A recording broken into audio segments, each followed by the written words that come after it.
true. That's true. They got delivered the keys. But guys, here we are into game number 2. Hanwha Life Esports will be occupying the blue side this time around, and SKT on the red.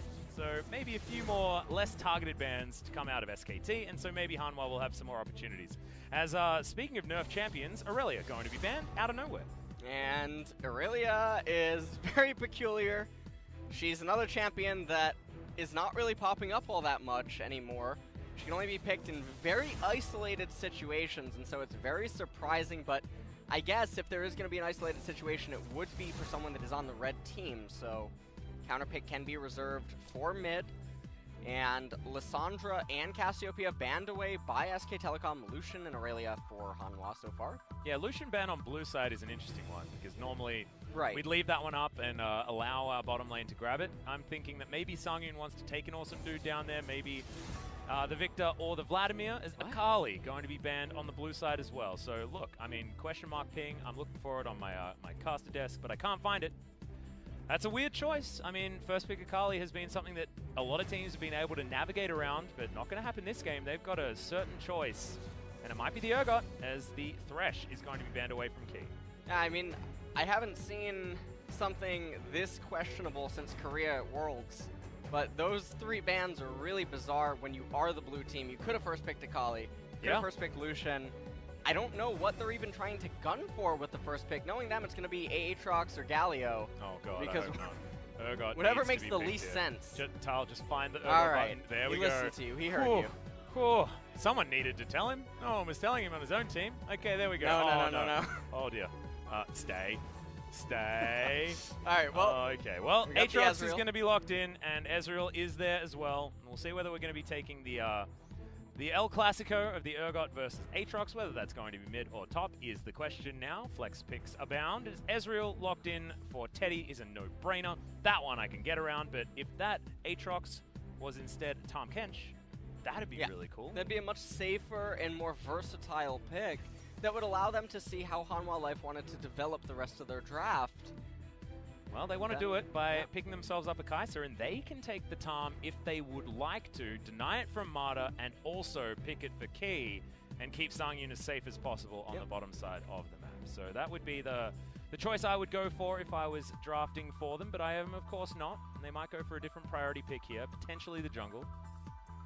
And the Braum is considered instead of the Tahm Kench.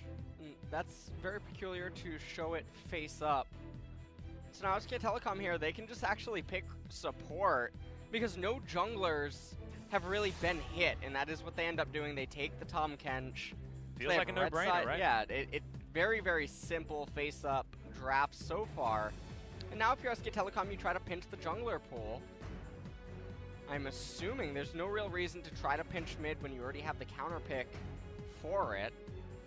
And they can go with a whole lot of different things here. I'm just trying to work out what pairs with this particular composition very well. And Zoe actually does come to mind as being an option here for SKT rather than which is surprising for Hanwha. So they are going to ban it away.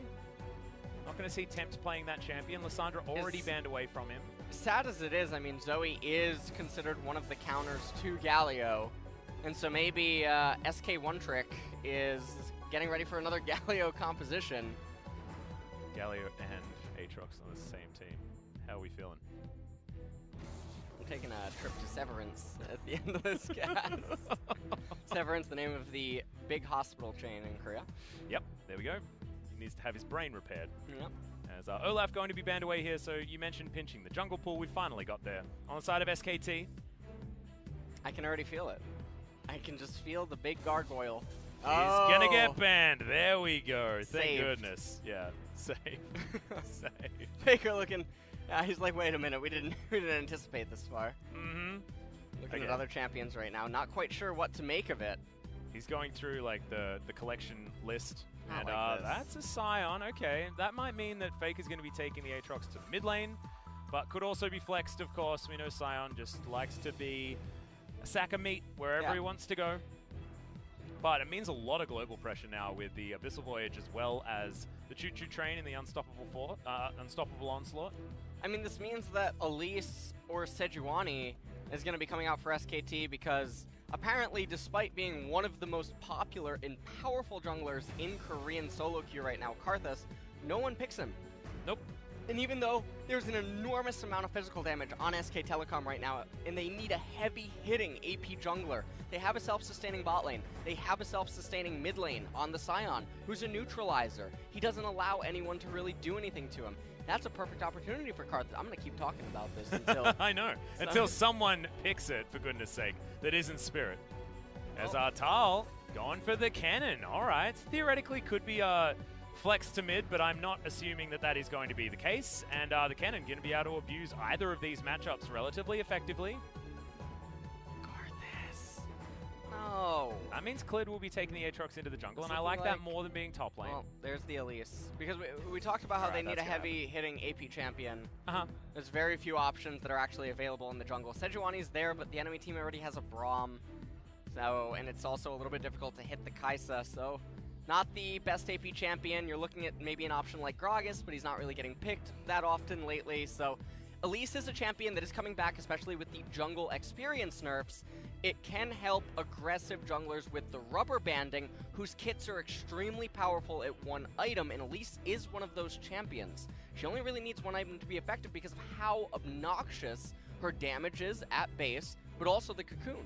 Yeah, the cocoon is really the thing that makes the difference, as well as then shifting into spider form and being able to get out of situations with the repel. So I don't mind the pickup, and we saw Peanut have some success on the champion despite it being a little bit hit or miss. So SKT trying to deal with the fact that a lot of their composition is physical.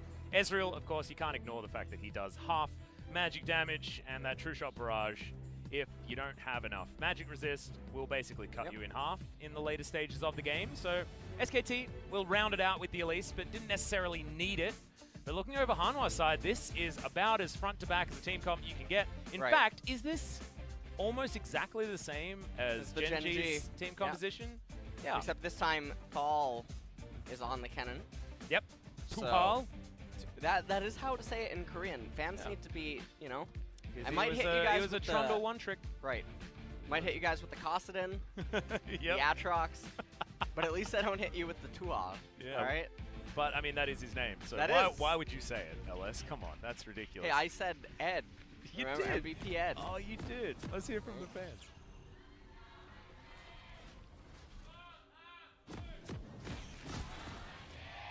Oh, yeah, the fan leader actually lost his voice halfway through that one. That was. I think Hanwha won. Almost. I feel like we're on the SKT side, so I feel like my ears are a little bit biased towards SKT, but it was definitely a bit of a Hanwha cheer. That was very interesting. Getting some back, getting some back. One of the things I really have to say, I mean, I never actually took a trip to OGN, but the Spo studio never had this many people. No, this place is sick.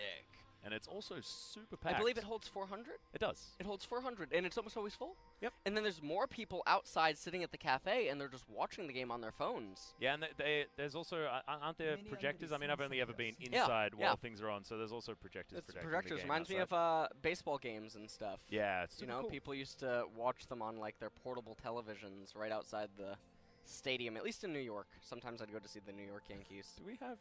We do have mirrored runes from Faker and Tempt in the mid lane. Both on Spellbook.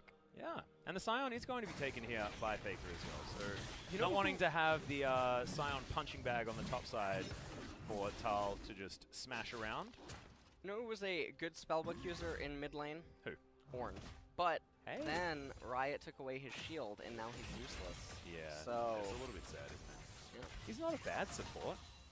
No, but see, the thing that's so interesting about Ornn's support, right, is that logically there's no reason to be picking him now as opposed to when he had his shield, because his damage is unreliable because he can't actually utilize it. Without the shield, he's more vulnerable in lane, and just because he's a support, he doesn't end up hitting level 14 in most of the games. His influence in the game is felt way earlier than 14. Yeah. So why are you suddenly picking him in support? It doesn't make any sense. Yeah, that's a bit weird. But in theory, getting free stuff. Yes, if you get to 14, right? So, I mean, Jin Air versus Genji, I mean, that should be a priority pick. I mean, as it turns out, I think you could just any Genji series. Just pick on support, you know? Pick on support, Viger, Scion, Nasus. Let's go. Let's go. Let's use the dirty S word over and over again as much as we can. That's what I'm saying. I went for the old Susan. Love Susan on the top side. As Faker does have the wave at a pretty safe spot right now. I don't know whether he actually spotted the Lee Sin, but now going to see him as the Q's going to hit a minion, and Faker taking actually a lot of damage.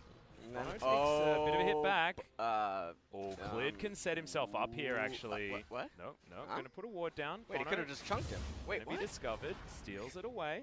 Yeah, I thought that maybe... That was really weird because Aatrox had priority, and he could just have chunked and deleted him and still accomplished getting the Scuttle Crab. So, very bizarre choice right there from Clid. Maybe thinking that he was on a ward? Well, now he can chunk him and has the help of his good friend Blue Buff. Bono in so much trouble. The smite goes down. It's taken by Clid, though. And over the wall he goes. Not enough to get the repel. Oh, dear. That was so close. I mean, still net gain for Clid. Steals away the buff and gets everything else. But, man, that was so close to a first blood solo kill in the enemy jungle. That would have been exactly what he needed. Just a little bit too slow on the pull. He could have flashed, but he was going for the pro play, which is, you know, when you're a pro gamer, you're this good at this game, and you're Clid. Normally, you do hit that repel 9 out of 10 times. Exactly, and I felt like he was in range. It was, like, very, very close to being able to get it. There's Tempted Faker trading blows. Scion is okay, but doesn't have any charges of this corrupting potion anymore. Charges the decimating smash, but thankfully Perch exists, so Tempt is going to be more than fine here in the mid lane. Just shotgun kneeing down these minion waves, and Elise not going to be finding any joy because he's not going to push any further forward. They'll trade some summoner spells, and let's have a look at this one again. Watch the sadness. He comes right over with the blasting cone and directly into the brush. And Bono, he's just not even playing around it, and then right there, Clid ends up winning the smite fight, but just barely misses out. That was so close. Sad stuff. Here, bottom side of the map, though, it's good news for Hanwha Life, as Sangyun and Key keeping very even with Teddy and Marta down here. Of course, Kleptomancy will give Teddy a slight lead when it comes to gold. But right now, they're just doing their very best to deny these minions, and Teddy does so with his face. He's going to even things out very nicely. Trolls Khan with the Blast Cone. But Khan's been having a pretty good time up here on the Aatrox. We have to remember back to the fact that he picked up that Aatrox and got highest damage in the game by an extraordinarily large margin in one of his more recent performances, but I believe that was in a patch gone by. I also have to say that I think that the Kennen is a testament to Korea is starting to lose creativity with what picks are going to be picked up, because Riot, for the last few patches, they're only continuing to gut champions.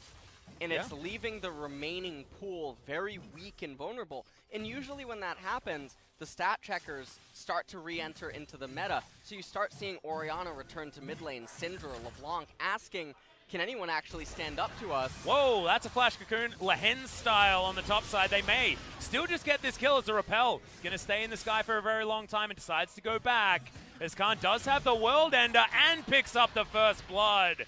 Doesn't even need to revive as he has to flash in the end because turret aggro reset it. That is a bit frustrating. But trading a flash on the top side, 2 flashes I guess for 1, but still getting first blood. It's okay. He could have just gone over to the right-hand side. Let's take another quick look at the replay. So Flash Cocoon doesn't end up connecting. And Thal right there with the Slicing Maelstrom. I actually thought maybe he would be able to get away, but not quite, as Aatrox would have been able to reach. And then right there, we saw the aggro. Yeah, cut it. Cut the video. Cut the video. Nothing more to see here. This camera guy is an SKT fan. Yeah, damn right he is. Perfect. Perfect stuff.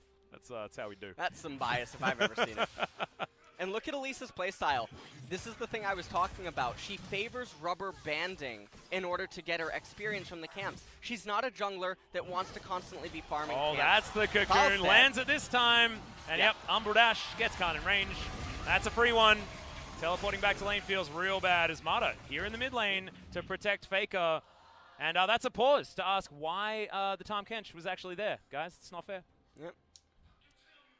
All right. Not entirely sure what's gone wrong here. Well, let's... Ooh, it might be Faker that had a little bit of an issue. Faker... Not sure what it was. we will get an update, guys, Yeah. and we'll keep you posted on why this one has been paused. A little bit of an incredulous look on Marta's face, so maybe Marta says, oh, just deal with it, mate. He's not Australian. Oh, he's Korean, but I'd assume he'd say it's something like that, but the Korean version. Yep. And the thing I was just talking about with Elise is she's not a power farmer.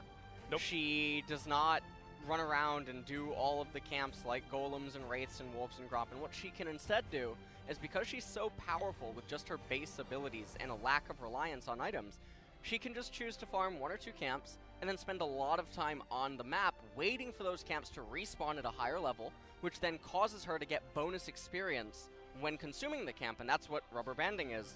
And she makes use of this, like a few other junglers in the game, very, very, very well, and it makes it so that even if she only has 1 item, she's so effective at applying so much pressure on the map that when her laners have priority, she's a menace. Yeah, absolutely. And, of course, an Elise gank is a terrifying thing to deal with in the early stages of the game, so making it work very, very well so far is the old Clid. So we'll see whether he actually heads back to top lane, because at the moment, it feels like that one's a wash, that one's done. Go to the next one and see whether you can win that by yourself as well, because punishing Bono in his own jungle, then grabbing first blood, then getting a return kill, I mean, that's about what you want from a pressure jungler like that. And we do have word. It's a slight issue with Faker's headset, and apparently he doesn't need a headset, because we're back in the game. Well, this is a replay. Oh, it's a replay, got it. I was going to say, whoa, we fixed it instantly. Yeah. I know we have been here today where we've seen insanity repeat itself many, many times, but you can't blame me, can you? Like right here, for instance, if Khan just doesn't push the wave, it comes into him, and then Elise can gank again immediately after red, but I do think I saw him casting Q on the wave, so I'm about to lose my mind. I swear to God. Oh, man. If only LS was a coach for every team. They'd all be doing push-ups after the game, I swear to God. Well, Hanwha just sitting patiently. Looks like we're almost ready to get back into this game. Headset issues are ones that can be resolved relatively quickly, but giving Faker the ability to communicate with his teammates is certainly something that you need to do, because him and Marta are certainly very vocal on his SKT squad.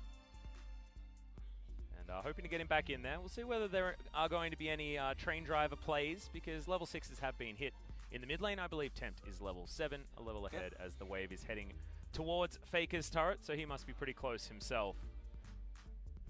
Mid lane, not exactly going to be a very interesting topic to talk about, though. Sion versus Urgot, you guys know all about it. It is non-interactive and tanky, and we'll see who can actually utilize their kits better as this game moves on. But having a champion like Sion, or, for example, Galio, for Faker, I think is very, very important. So this is another champion that works very similar to Galio in the fact that you can just hang out with your team and start team fights at the right times, and it works pretty well. But we're going to have a look at this highlight once again, as I'm actually a little bit upset about it because it's just so frustrating. He's almost. And then we make sure we get the missed flash cocoon. Yep, the missed flash cocoon.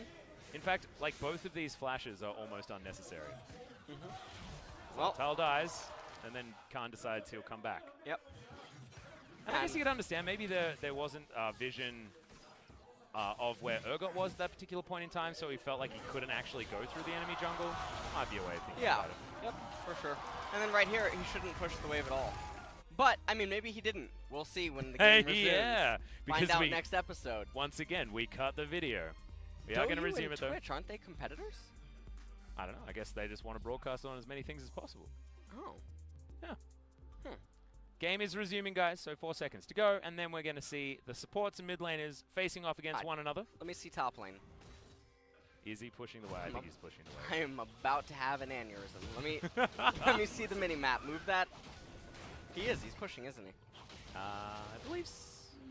I mean, if it's an Aatrox pushing, generally it'd be pushing a little bit quicker than this. I'm actually furious right now. He did shove. Yeah, he did. Well, in fact, he didn't shove fast enough, and the wave didn't crash at the right place. So, I mean, you can imagine right here where Elise just ate her red. She's on the Wraith camp. She's going to regenerate a lot of mana while inside of her jungle. And if the wave's in front of Khan's turret and Thal doesn't have a flash, you know he has no vision of River because Lee Sin couldn't have been there. Urgot's been tied up in mid lane. You had 2 control wards covering all of this vision. You could have just easily ganked him again. But no, who wants to create a 3-level gap in top lane? Certainly not SK Telecom. Well, you know what the terrifying thing is? Tal is actually respecting that as a possibility. So he loses this entire minion wave, thinking that there's probably an Elise waiting in the wings. And it could be even worse than this. And so it's so surprising not to see SK Telecom take advantage of this opportunity. And some people watching might be wondering, well, don't you want to get the plates? No. It could be a next level, because Khan was playing as if he had an Elise, which gave Elise time to full clear top side of her jungle. There you go. Hey, there we go. Maybe, like, you know, sometimes you got to one-up. There's only so many times you can play rock, paper, scissors and just do rock. But would you rather have 150 or 50-0? I don't know. All right. You know what? Yeah. Do you like rock, paper, scissors? No, not really. All right. I always lose. I just feel like rock is the best one. So as soon as people start papering me, I'm screwed. Papering. Yeah. Just don't be papering. Just use the scissors. They're the sharp one. All right. What would you want in a fight? Scissors, a rock, or some paper? Definitely not paper. So why would anyone pick it? Nice lot. You can't argue with that. Yeah. That's logic right there. And now everyone knows how to beat me in rock, paper, scissors, apparently. Bono going to clear out his jungle as well. He's going to be fine. That means that knowledge of his whereabouts will provide SKT with a Mountain Drake, as Temp is pretty good at disdaining Faker's decimating smashes. But Bono just going to beeline to this Drake, which means that Clid's not going to be able to take it for free, but look at this, waiting for the cocoon. It's not quite the extended range, so isn't going to find that one. But I tell you what, as far as getting free lane is concerned, Khan pretty happy with this situation. Oh, top lane's over. Yeah. It's completely over. Mercury Tread's already completed 20% CDR on that Aatrox. Wow. Ouch. Yeah. This game is very over, at least in the top department. I like what Khan's doing. He shoved in the top wave, looks to try to make a roam perhaps into mid, just to apply Fog of War pressure, see if there's any vision around there, and perhaps clear it out. Gonna get some knockups here onto Tal as well, who's infernally chained, but not gonna get whipped back. Faker coming on down. They do want to start this Drake, but it's a lot of times aggroed, and Clid still hasn't committed to it. Iceborne Gauntlet completed for Teddy as Bono wanted to come on over. That's another disdain, but somehow that Q misses, and the ultimate will spell the escape for Faker. Would have been a very different story had that Sonic Wave actually hit it. It didn't. What if Galio is just Scion with armor on? You ever thought about that? They could exist in the same universe if you think about it. You know, you've got a Galio who's a gargoyle. Yeah. And you've got Scion who's like Frankenstein. Right. So like in that sort of era of like, what if it's like Full Metal Alchemist? What if Scion was Galio and then he got rebuilt. turned into a gargoyle? Ooh, oh, maybe. You want to rewrite some lore? We already had all of our sweet Marvel skin ideas. That was true. You can get more out of us. That was true. Hulkbuster Galio needs to happen. Yeah, that's real cool. All right, we're going to might pay for some royalties on that one, but we'll see how we do. Khan continues to shove things out topside. 2-0-0 for him. He's got the only bounty of the team on his side. Faker is building a lot of armor. He's got about as much of it as he'd want. Warden's Mail as well as his Ninja Tabi. And now I think going to build towards the Righteous Glory as he's got 2 different colored rocks in his back pocket. But coming on over, I wonder whether there's going to be a bit of a battle here, but nope. No. He just takes down the Rift Scuttler. Everything's fine. Khan just looking for something to do in the river. And Rift Herald could be the option as, oh my goodness. It's a tale of missed repels today. But I like the idea. What he's trying to do there is, maybe they're aware that there's the ward inside of the brush, and so that actually could be giving false security to Hanwha Life. And then they just think, well, they're not on the Rift Herald. Well, Faker just exhausted Tempt. And didn't quite work out. He'd already teleported back to base, but now we'll have The flash available. That's the ultimate. Flash immediately from Teddy. A lot of respect given here by SKT, but Mata still not out of the woods yet. Unbreakable is going to wear off at exactly the wrong time for Hanwha as cleared. Comes on down. Bono here for the counter gank. But SKT, they sacrifice a lot from Mata, but Teddy's still very healthy. Yep. And now with the Mountain Drake alive and well. Teleport is available on Songyun though, so even though Braum is missing a bit of HP and some mana, it's not the end of the world. Should still definitely be able to deny the capture of that Mountain Drake. And now Khan, this is the problem when you get an advantage in top lane, but then it just sort of locks because you can't actually kill the opponent. And it just makes you ponder, why am I not freezing the lane? Why am I not setting it up for the jungler? But instead, I mean, all right, he gets himself another plate. Almost. Yep. He's got to get this one in 30 seconds. Yeah. Time's ticking down. Now it's almost, all right, it's almost over. They have a plate down in bottom. Mid lane, we're not even going to talk about it. I hope the balance team's watching this because that needs to go. Well, thankfully Khan does get it. He had an extra 14 seconds on that one as well. Ooh, can we get another one down here on the bottom side? The answer is no. Two-shot barrage going to be collected by the Unbreakable. Bono standing just outside of vision as we go back to watching two big guys beating the heck out of each other. And here's a teleport. Mata going to get the Devour and the Flash. Good slowdown here from the Iceborne Gauntlet. The teleport back as Tal going to get the ultimate. That's a lot of ticks, and Teddy instantly dies. Khan wondering what the heck he's doing down here because there's a double kill going on around him.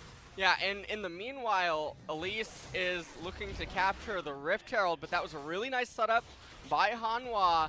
Bono knowing that Teddy didn't have the Flash available, and a very delayed teleport from Khan. Not that it mattered all that much. In fact, probably should have just stayed top lane, but at least by being bottom, it dissuades Hanwha Life from trying to get the bottom tier 1 turret and then also capturing the Mountain Drake. But very surprised to see they didn't at least get the Mountain Drake.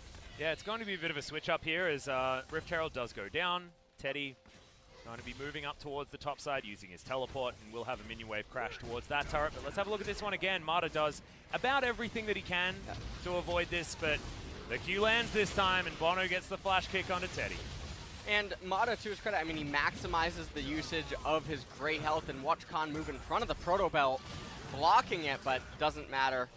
Thal's still able to get a kill there. That's the ultimate actually coming down from Key, and cleared! Secures the kill in the end, but Teddy, that was all about you, my friend. Beautiful play. It was Faker versus Tempt again. I feel like we come back to what is theoretically a fight in the mid lane after every fight, and I keep getting excited, but it's just nothing's ever going to happen. Is Cleared going to steal away a blue buff? Eventually. Well, they are looking to get the blue. They still have the Rift Herald, and Hanwha Life's mid-tier 1 turret is still extremely healthy. So what I would like to see is SKT get the Mountain Drake first, then look to utilize the Rift Herald after you've recalled and spent your 1,000+ gold on several champions. But no, instead, I'm going to summon it right now. They're going to get that mid-tier 1, and then maybe try to use the Mountain Drake as the next main focal point fight. Yeah, and they are going to get themselves a lot more lane priority, I guess, or at least map priority. That's a good knock up there from Faker. They just get a free Braum, take down the turret. Bono is one hit away from dead. It's the flash forward, decimating smash from Faker. That looked too good, as Songyun's going to die as well. Tempt looking on his horror as everyone died. And SKT, man, that's what you want out of Faker in the mid lane, even on the Scion. Yeah, and they're just doing a fantastic job of making these kills happen. And Hanwha Life just getting completely eviscerated in this series here. It's not even 17 minutes yet. We're about to have a 7K gold lead potentially, and a Mountain Drake on the side of SK Telecom. Yeah, once again. This game is looking very similar to game number 1 in the sense that it's looking quite over. Mountain Drake to boot. We'll see what the second spawn is. Obviously, SK Telecom probably praying for another Mountain. Get on an Infernal. Can't complain about that. Nope. That's a pretty good one. As I don't know how they've been able to orchestrate all of these different catches, but the Unbreakable falls down, and Key, ultimate or no, is just going to die. The Arcane Shift and then weaving in that Mystic Shot was so clean from Teddy. Take a look at this right here. Faker using that ultimate, just getting in there. He knew, I have Tahm Kench, you can't actually kill me. Flashes right back in, gets the knock-up. And then Teddy able to finalize the kill onto Songyun. They get a lot of chip damage on that mid-tier 2 turret. Yeah, and Faker getting spat out of Marta's mouth and then flashing into that decimating smash looked really cool. And just wasn't expected by Hanwha Life, and they were on the retreat and just all died for it. Yep. So what advantage had actually come from Tal on the bottom side of the map? Those 2 kills where it looked like Hanwha were going to be able to find their way back in. Just wasn't enough. And SKT take it all back again, and now this gold is looking ridiculous. Lost chapter again, completed by Teddy. Just arcane shifting forward. And here's the other problem, is you look at the itemization out of everyone. Kaisa, no MR. Braum, no magic resistance. Lee Sin has Merc Treads, but take a look at... life? Yeah. No, he's going to be okay. World Ender is going to be popped here, and Khan probably shouldn't be going that aggressive. The teleport going to come in, and Faker protecting his top laner. Oh, okay. Oh, he got it canceled. I'm like, wait a minute. That's an interesting one, but Tal's just going to go down. Cancel does come in, I believe, from Tempt on the bottom side. Yep. To stop the Scion from entering the fight. And Teddy and Marta, they come in instead and finish things up. And now the mid-tier 2 turret surely going to fall here. All right, there's the train. Unbreakable. Not going to be enough to get rid of that damage as Sangyun has to get the hell out of there with his ultimate. True Shot Barrage! Picks off the Kai'Sa. They're in a choke point. Teddy having a field day on the Ezreal. Really nice aim, and they'll take 2 inner turrets. It looks like SKT has Baron right now without even having the Baron. Yeah, this game is completely turning on its head. And this is what you would like to see with these kinds of gold leads and what you would expect out of a team of this caliber. Yeah. And, you know, coming into the series tonight, we were talking about, well, who's the 3rd best team in Korea? Don't let the standings deceive you. SK Telecom does look a lot cleaner than Kingzone. Oh, absolutely. Well, this is what we wanted from Kingzone, to prove to us that they deserve the position that they had on the standings, because it was 3-2-0 victories in a row. And then the fiesta that we had versus Genji earlier, this is the SKT that we came to expect from the Kesper Cup. Right. And right here, even though Bono was here and they were able to get Aatrox's passive, they're respecting the teleport, but a bit of miscommunication, because you have to assume that Tempt is saying, I can cancel it. Yeah. And I don't know what they're talking about right now. And this is a Hanwha squad that has been good at communication, that has been able to be better than the sum of their parts, as we've said multiple times on this broadcast. The True Shot Barrage, all too easy for Teddy to grab that kill. Hit 4 people with it, though. Didn't need to do it that well. Just needed to hit the old Kaisa. Almost 10k gold lead now. Infernal Dragon coming up in a minute and a half. And the thing I was commenting on earlier, look at Lee Sin's magic resistance. He has 67. Kennen has 34. I believe Kaisa has 34. This means that Elise, with the Oblivion Orb and Sorkpan boots, she's dealing true damage to these champions. It is such a problem for Hanwha Life to try to teamfight, because without Sangyun, Thal has to go in to the middle of a Scion, Aatrox, Tahm Kench. He's going to go down. So then where do you get your damage? Certainly not from this gimped Urgot in mid lane. Nope. And Urgot not necessarily known for doing a massive amount of damage anyway. They need Sangyun to be able to perform. They need Tal to be able to be feared on the flanks. But right now, the Kennen comes in. They just don't care. What? Like, Marta will probably just eat him. Right. Or Fake is just going to knock him up, and there's nothing that can happen. Yeah, exactly. And Marta has taken the exhaust on this Guardian Tahm Kench. And Faker not respecting the Kennen damage at all. And why would he? And this is also another thing with Kennen, is these champions that they have to get ahead, or they have to have dream scenarios. Sangyun actually going to dive on forward. Killer Instinct is going to eat the shield, but Faker used his ultimate there. Looked like it was in a weird direction, but nothing's going to come of it. As there's the flash in. Tal wants to find it, but Teddy in the right position. True Shot Barrage means that Tal just does absolutely no damage and dies basically instantly.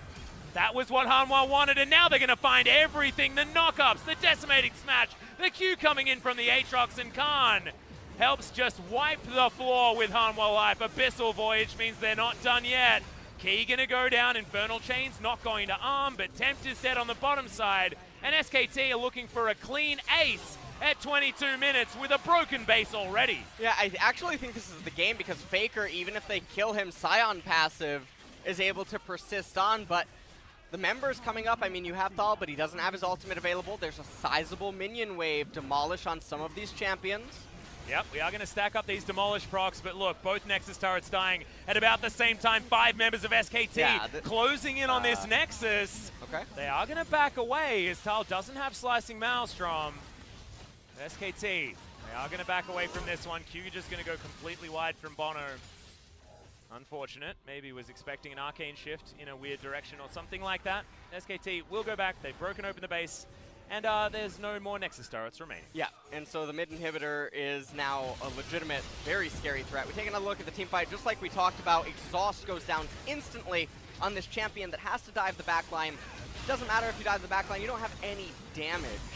And then Aatrox telling them they all done goofed as he reaches the backline with ease, and it just doesn't matter. It was slim pickings for the SK Telecom all-you-can-eat buffet.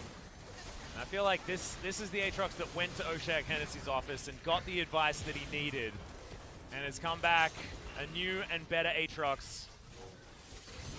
Well, he is definitely present. Yeah. If you know what I'm talking about. So, Timothy.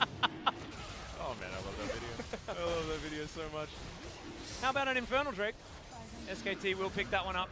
Looking to go to the Baron next. You can see the on the way pings. There's a lot of vision available for Hanwha Life, but not for long. As I don't even think SKT need to really bother about clearing it out, because who the heck is going to come on in and try and steal anything? Bono put his face near that Baron pit and die instantly. SK Telecom looking like they have a neat freak OCD type thing. They're so careful with everything that they're doing. Drilled this into them, drilled it into them over and over again. You saw Khan underneath outer turrets with Exhaust Ignite. As in goes Faker, but he's going to crash into the wall. I don't quite know where that was going. Looking like Blizzard stocks to me. Train to boost on. So, know what you want. As Faker's just going to try it again without his ultimate this time, as Hanwha Life are in a position to actually get punished by this. Good Unbreakable denies the True Shot barrage, but there's just too much money on SKT. Tempt has to just see his death, gets knocked up and smacked down by SKT. And that's going to be the end of the game with Urgot falling. There's no way the Hanwha Life team composition can resist this. Down 15,000 gold in an Infernal. Yeah, 15,000 gold, but also there's no Nexus turrets here either. Oh, that knock up onto Sungin was disgusting as Bono takes half of his health bar just from incidental damage. Hanwha Life, they will try it again with the Slicing Maelstrom. Can they actually get it done? But Khan has the World Ender. They've got the Infernal Chains. They've got Faker in there with the Decimating Smash, and they don't even care about winning the game right now. They want more kills. SKT wants a clean 2-0, and man, it doesn't come much cleaner than that, bar maybe a weird face check and this dance on the enemy fountain. SKT, it feels like they're back, but we'll have to see against some different opposition. Yeah. And tonight's series, very, very decisive in one-sided. Yeah. Whereas the SK Telecom versus Hanwha Life games tonight, and Faker on the Scion actually did quite a considerable amount of work, and it's such an interesting dynamic. He's playing these tanks and these engagey champions because he actually has teammates this year. So he does. And also, we saw like those plays with like the Faker of old, that flash decimating smash right on the edge, getting the knock up that allowed them to snowball through the mid lane so much more effectively. This felt like a Faker on, years gone past form rather than the form that we've been seeing in some of these games, especially against Sandbox and Griffin. But man, this is what we wanted from this team. That is what pedigree like this is supposed to net you as this SKT squad. And man, Hanwha, they look like they've been beaten around the rift. They look like they don't know what just hit them. Yeah, thankfully they've got a week to get over it because it is, of course, the Lunar New Year. So we will have a week off before we come back on the 13th to Silas being available, which is going to be interesting. Already seen it in a couple of other regions. Zephyr looked really happy right there. His eyes lit up. He was like, Faker, did you see we just won with Aatrox? And Galio? Yeah, no. He's like, see, we put you on a tank and then we won, Faker, so it's okay. You don't need to play fun champions. And Faker's like, yeah, well, you could have given me the Aatrox this game. Yeah. You jerk. Well, I still want to see it. I watch Faker stream all the time. He's really good at Aatrox. Yep. Oh, man. Well, overall, a very clean series. I mean, there's really not all that much to talk about regarding it, though. No, it felt pretty like clear cut. But I guess what we need to talk about is the fact that Hanwha Life shouldn't necessarily be considered this team that's bottom of the pack, right? Right. They are, as the Koreans would say, in the Western Division. You guys have all seen the LCK Castle video parody at the beginning. It does feel like the top versus the bottom this season, and that's what the Koreans are sort of coining it as. And Hanwha are still theoretically up there. They just haven't been able to find the more recent victories here on their side. The Jin Air Green Wings 2-0 came after losing to both Sandbox and Griffin. Right. And now SKT are putting themselves above Hanwha in those standings. And SK Telecom are definitely looking like they are getting better, but like you said, gonna have to see how that works against better opposition. Yeah, exactly right. So now SKT, they've lost against Griffin and Sandbox. Hanwha Life have lost against Griffin, Sandbox, and now SKT. Right. So it does feel like Hanwha are one of these teams that does gatekeep teams out of the bottom half and out of the top half, and we're still not through the first round robin just yet. So once we are through that, Hanwha will give us an idea of where middle of the pack actually is, because they have been consistently able to beat teams lesser than them, but not able to beat teams that are clearly above them, right? Right. And not the surprise victory, guys. So we check out some of these highlights. Clid misses the first flash cocoon, but if you at first don't succeed, try again. Yeah. And they were able to kill him here, and all it took was those 2 ganks to flip top all the way around. Yeah. And then this was also another key moment. Faker gets the knock-up, ultimate combo right into Key. Bust through the door, told him he doesn't need a key. Exactly, and gets spat out instantly. Straight on top of Bono, while Shelly's getting no work done on the turret, and Sangyun was an afterthought kill. Well, highlights, I mean, they're pretty straightforward. Right here, though, this was definitely the miscommunication. Look at Urgot in the minimap on the bottom right. Baker's channeling teleport. You know Tempt must be saying, I can cancel, and they don't push on to kill Atrox, and really Instead, unfortunate. they lose Tal for free. Instead, they lose Tal for free. They could have drawn Tom Kent and Ezreal way further up. That was a pin if I've ever seen one. Yeah, not a lot of good options that Key had just there. Is all too easy. True Shot Barrage, I think we could say does too much damage. And right here, you can just see the underwhelmingness of a Kennen that is not grossly ahead of his opposition, also getting exhausted to boot. And this is a issue with the Korean meta, is sometimes when things just stop working, they go back to old things, even though those old things were hit with nerfs, and nothing's changed to suddenly make them good. Whereas champions like Orianna or like Syndra or these other champions I mentioned earlier in the cast, the stat checkers, they don't really just get touched, they just sort of pull out of the meta because other things get better. Yeah, but these champions, they fell out for reasons. They didn't just start to disappear because other champions were simply stronger, and so it's very bizarre to see teams starting to try to pick things like this back up, and it's very peculiar. Yeah, it's odd, but, you know, it did work, especially for SKT. In this game, the Aatrox got spoon-fed by an Elise, and was then the Aatrox that we know and love in the later stages, because you add an extra, you know, 1,500 gold, the slight nerfs to those damage numbers mean basically nothing when your wallet makes up for the rest of it. So SKT still piloting maybe some older picks, but they check out. So it's okay. It's okay. And look, it's much more than okay coming off that loss to Sandbox followed by the loss to Griffin, because I know a lot of people were probably losing faith in SKT, because we had a look at the poll that Papa Smithy put out before that Griffin game versus SKT. It was overwhelmingly Griffin favored. And we know how many fans there are for SKT. We know you guys in Twitch chat, there's a lot of people that are still rooting for SKT, and this is the kind of team that you want to be getting behind. This kind of team that makes League of Legends look clean. And on the back of Clid, looking really good today. The MVP has to be Clid here. I know that people watching the game are like, wow, Faker had these impressive ultimates, these knockups, yada, yada, yada. Well, Clid deleted Lee Sin from the game. Thank you. Faith in humanity restored yet again. We're having a good one here. They just didn't want you to leave. They didn't want you to leave at the end of the game. So we're okay. Man. We're okay. So Clid got it again. He got the ball rolling everywhere. Deleted Thal from the game. Deleted Bono. And just made it so that his laners, they got to play in straight-up matchups, except they also had a jungler when the enemy team didn't. So yes, Faker had really nice ultimates. He had great knockups, and a lot of people might be like this. Yeah, this whole thing. Faker's doing really good. It got to this point because of Clit on that Elise. Yeah, and even seeing that Cocoon just there, right in the middle of the chaos, didn't matter, was able to land it onto Sangyun, the priority target, and that was probably the most irrelevant Kai'Sa that I have ever seen so far in the LCK. A lot of the time, Kai'Sa is picked and then just somehow manages to find, you know, one team fight here, even if they lose, but that time around, Sangyun basically just died incidentally to true shot barrages and things like that, like stray CC flying around. But guys, Clit is standing alongside, so let's throw it over to Jason for the interview translation. Thank you very much, guys. This is Jason with today's last interview translation, and we're going to be joined by Clit, his solo interview here at the interview stage. All votes went for you, Clit, today. How do you feel? So yeah, this was the last game for the first round robin, and also before the long holiday break, so I really wanted this win. Teddy is not joining with you for the MVP interview. Is there any message for him? I hope you don't die next game, and let's get MVPs together.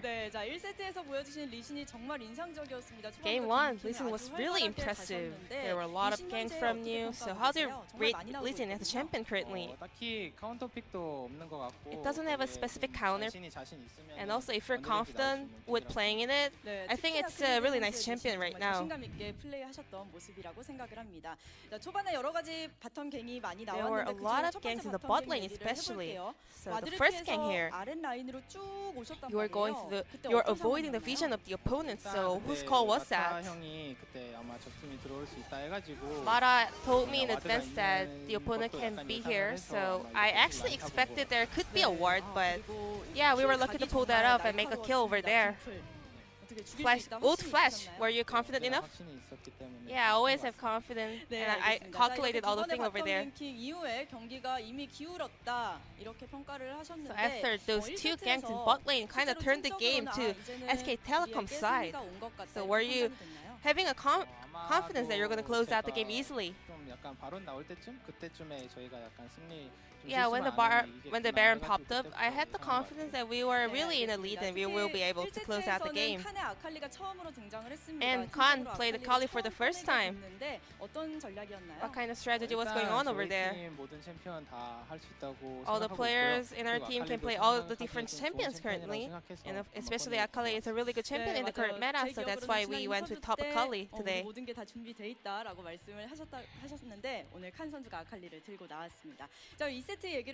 And let's move on to game 2. Elise. There are a lot of ganks in the early game. Were you trying to carry the game on your own? In the Griffin series last time, we were really looking very bad, and we were kind of got the one-sided defeat, so I really wanted to show better performance today. Game 2, there were a lot of ganks in the top lane, mostly. 2 ganks in a row, you were hiding in the brush. We expected the both top laners to use the TP, so yeah, things went well as I planned. What are your thoughts about the list right now? I play all the champions with enough confidence, and also I'm feeling comfortable with playing any different kind of champions. Is there any tips for landing your cocoons? You have to see how the opponents are dodging the skill, how they sidestep before you use your skill. Who's your personal MVP for today's series? Mara wasn't really feeling well today, but he gave us a lot of shot calls and a lot of decisions, so I think he deserves the MVP as well. Well, he has a stomach ache a little bit. He's not feeling well. I hope he gets well soon. So this was the last series before the long holiday break. And your next opponent will be Kingzone Dragon next. We have to find out who's going to be the third place here. Well, Kingzone is really in a really good rhythm and form, so but we still I mean, I think we can really do well if we just get rid of our mistakes. So I believe we can pick up great results. And you are part of the C family from the jungle in the Cloud Templar, Clid. You see Cloud Templar over there? 근데 저도 약간 크리템 해설분 되게 좋아하셔가지고 Well, I really like Cloud 되게 Templar. 영광이라고 생각하고 좋게 I feel really honored to be called as a C family. 네, 전 감사합니다. I'm really thankful for that comment. 감사하겠다고 말씀을 해주셨습니다. SKT 오늘 승리 정말 축하드리고요. So congratulations on your win today, and hope you have a really good rest during the break. Let's say goodbye to the fans. Bye bye.